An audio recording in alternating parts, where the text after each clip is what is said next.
Happy and healthy morning sa inyong lahat. Aida Gonzalez po ang inyong kasama dito sa Embahada ng Kalusugan. Welcome po sa pinakabago na iiba at nag-iisang health and lifestyle show sa buong bansa at sa Asia, ang Health TV Embassy. Natural treatment, holistic cleansing, one of the ways to go for healing. Detox, toxins is a flushing, natural method is now the ending. Kung malinis ang bituka, lilinis ang dugo. Kung malinis ang dugo, healthy ka sigurado. PESOS ang target dito, yan ang gagamutin sa bawat tao. Physical, emotional, social, occupational, don't forget they heal the spiritual. Always remember that health is wealth. Health TV Embassy, your passport to good health. Sa nakalipas na 2 linggo, ang dami na po nating napag-usapan at natalakay tungkol sa kalusugan at kung paano ito aalagaan. Ngayon pong umaga, pag-uusapan natin ang sinasabing leading cause of death sa ating bansa. At alam niyo na yan, o sa mga hindi pa nakakaalam, ang heart disease. Sinasabi po na ang physical inactivity, unhealthy diet at ang smoking ang sinasabing pangunahing factors na nakakaapekto at lalong nagpapalala para tumaas po ang tsansa na magkaroon ng isang heart disease ng isang tao. Pero bago po tayo tuluyang lumubog sa usapang yan, kasama ko dito si Dr. Del Maceda at si Kigong para naman sa ating iba pang mga health stories. Doc? Kigong? Hello. Good morning. Magandang umaga sa lahat ng nanonood ng Health TV Embassy. So good morning, Miss Aida. Morning. Good morning to Dr. Delia. So hello po sa inyong lahat. Diba, Doc? Yun nga, topic natin ngayon itong heart disease. Alam ko, eksperto ka rin dyan. So, yung mga nakuha namin o natin, ang grupo natin ng mga initial informations, yun ba talaga 3 factors ang sinasabing dahilan kung bakit nagkakaroon ng sakit sa puso ang isang tao? Yes, sa ngayon, yun ang nakikita, no, na number 1 pa rin yung heart disease. So, marami nang hindi masyadong nagkakaroon ng physical activity, lalo ng mga kabataan. Opo. Kasi lagi mga nakaupo sa harapan ng computer at naglalaro ng mga tablet. And then, syempre, kasama na doon yung mga hindi kumakain ng tamang pagkain. Kasi marami yung bad fats ngayon sa mga pagkain. And when the bad fats come into your body, syempre sila yung nagsisettle doon sa mga ugat-ugat. And the way para makontrol ang mga bad fats is actually taking good fats. So, hindi lahat ng fats bad. May mga good fats na tinatawag. And syempre, yung physical activity or exercise is very important sa atin. But, syempre, lahat na nag-physical activity, kailangan din merong mga tinitake ng mga antioxidants. Kumbaga, ang sinasabi mo, hindi pwedeng nag-exercise lang, hindi pwedeng healthy diet lang. Kumbaga, marami. Marami. Kumbaga, kailangan nakabalance ang buong system mo. That's it. Balance dapat. Yes. Naniniwala ka ba doon, Kigong? Do you practice that? Yeah, of course I do practice that. So, ibig sabihin, malusog ang puso mo? Yes. Okay, good. Oh, good. Okay. So, Doc, ano ba ang sinasabing pagkakaiba ng hypertension, heart attack, tapos di ba may yung stroke? Kasi yung mga common tao, akala namin parang iisa lang yan eh. Or ano ba yun, magkakahawig? Or Magkakaiba kasi yun. Pag sinabi mo na hypertension, syempre yung mga ugat-ugat kadalasan naninikip. So pag naninikip, for some reason, ang pressure tumataas. So yun yung mga blood pressure na nagtataasan when you take the blood pressure. Now, pagka sinabi mo naman na heart attack, is specific yun sa heart na nagbara yung ugat. So, pag nagbara yung ugat, either merong blood clot na nabuo, okay? So, pwedeng pagka natigil ang blood flow doon sa isang part or particular area ng heart, pwedeng yun mahirapan mag-pump, di ba? So, pagka nahirapan ang pump, lalo na kung malaki yung portion ng heart na affected, yun na yung tinatawag natin ng mga heart attack at minsan massive heart attack. Naku, oo nga. Parang na-overload na ako niyan, Doc. Anyway, malaliman na po ang usapan. Pero gets na gets pa rin natin, di ba? Dapat lang po na maintindihan natin. Dahil sa ngayon po, sinasabi ng survey na 5 sa bawat 10 Pilipino ang namamatay sa heart attack. Dapat alam mo niyo yun, Kigong. Maaari pong isa sa atin ang mapasama sa bilang na ito. Kaya dapat na may pakialam po tayo sa katawan natin. Yes, dapat talaga mag-alaga tayo ng ating heart kasi ito yung isang traidor eh. Minsan akala mo, marami tayo ngayon ha, mga athletes na nagja-jogging-jogging. naririnig ko yun, Doc. Yes, Okay, tapos may mga biglang ganun. madidinig mo habang nagja-jogging, nag-heart Atake, attack. yes, So, yes. exercise alone, remember, is not enough to prevent heart attack. Okay, Doc Higong, umpisa na natin ang mapusong usapan. Narito na po para sa araw na ito, ilalatag namin sa inyo. Sakit sa puso, sakit ng maraming Pinoy. Ano ang simptomas nito at paano ito malulunasan? Super Vitamin C to the rescue sa lahat ng sakit. Totoo ba ito?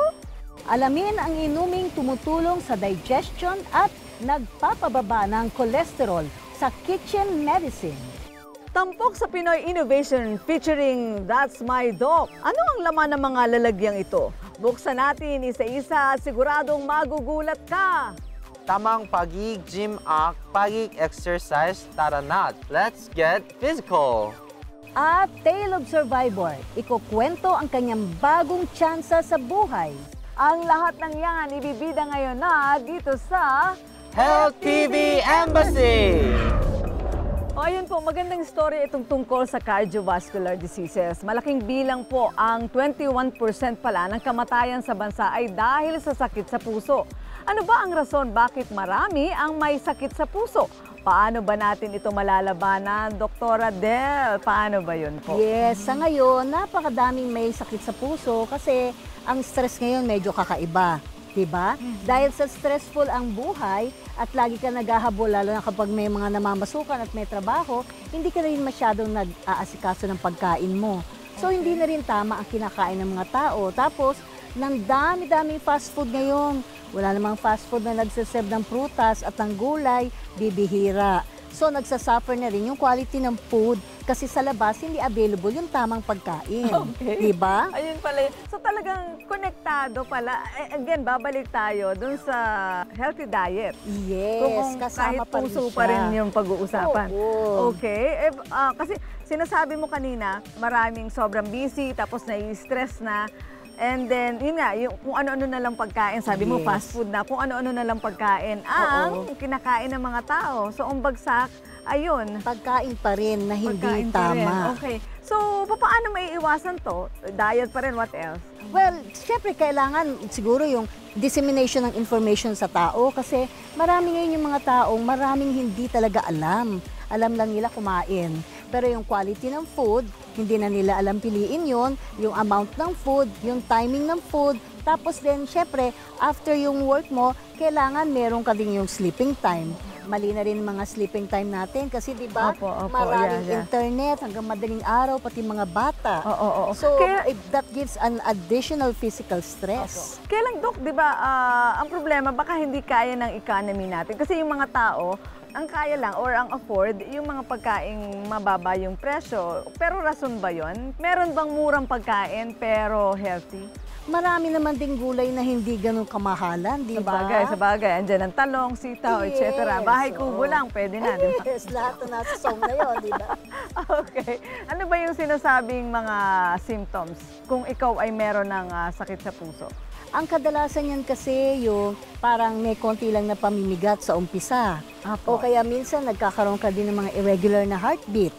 So akala mo parang nag-aalala ka lang. Pero actually meron ng pag-uumpisa yun ng problema. And then later, pag ikaw ay laging hinahapo, konting lakad lang hinahapo ka, ibig sabihin yung heart mo is not capable of coping with the physical stress. Oh, yun, Doc. Dagdagan pa natin yan dahil narito at meron po tayong report hinggil sa care and treatment kung papaano maiwasan ang sakit sa puso.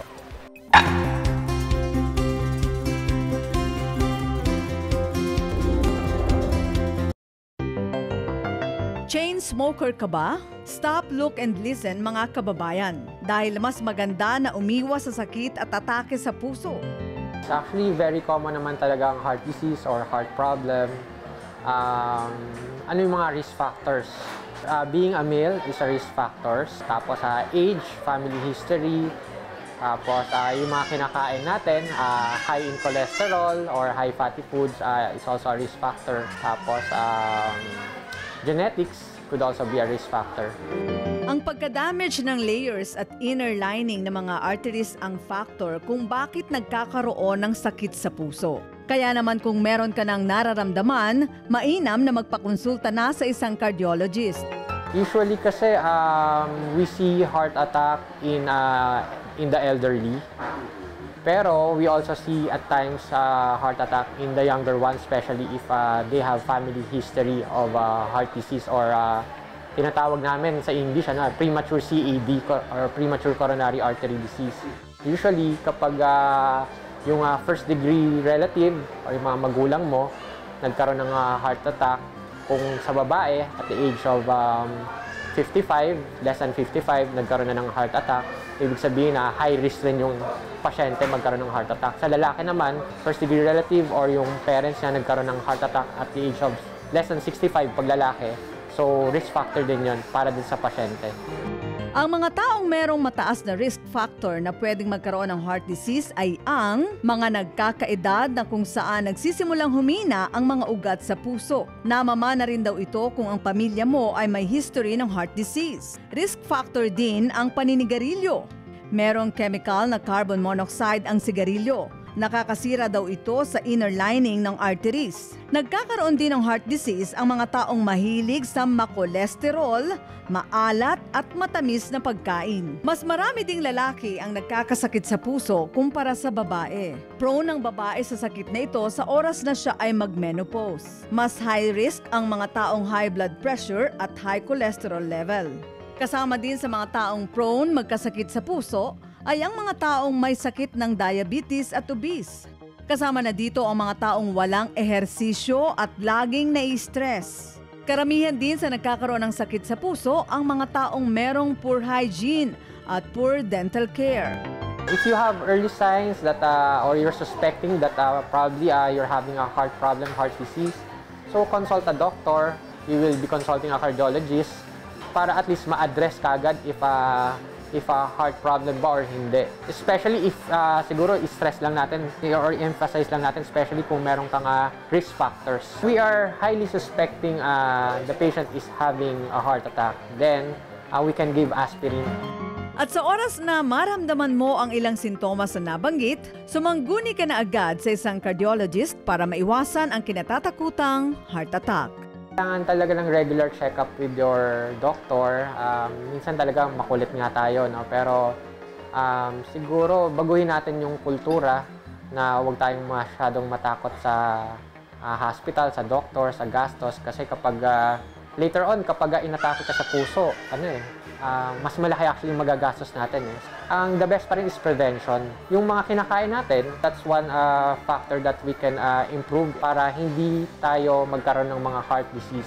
And physical activity, we also recommend that you increase your activity, exercise. Even if you cannot do jogging, brisk walk, yung mabilis na lakad, 30 minutes a day. If you cannot do it every day, at least 3 times a week, pwede na yun. Usually, it will cost you a lot. It can even reach to millions for the bypass or hundreds of thousands for coronary angioplasty. So, better, really better to have prevention.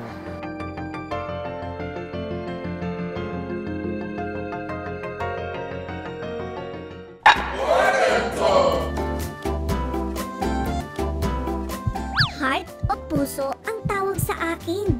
Huwag akong baliwalain dahil ako ang importanteng organ in the entire human body. Isa akong muscle na kasing laki ng inyong kamao. Kahit walang battery, tumitibok ako. Trabaho ko ang mag-pump ng dugo 70 times per minute. Mahalaga na mag-circulate ang dugo para masuplayan ng oxygen at nutrients ang bawat tissue sa katawan. Kasama rin sa trabaho ko ang maglabas ng waste na hindi na kailangan sa katawan, tulad ng carbon dioxide. Kaya paalala lang, merong 10 health commandments ang puso para iwas atake. Dapat taon-taon ipa-check up mo ako Regular na mag-ehersisyo, palagi ang uminom ng tubig, kumain ng healthy, umiwas sa makolesterol na pagkain, umiwas din sa maalat. Huwag manigarilyo. i-maintain ng tamang timbang, stay positive, at syempre para maging masaya, bigyan ng reward o treat ang sarili. Tandaan, isa lang ang puso mo. Alagaan mo na ito ng gusto. Dahil kung masaya ang puso, maganda ang daloy ng dugo, tatagal pa ang buhay mo. Gagaling ka na, gagaling na tayo. Sa LTV Embassy, tuturuan nila tayo.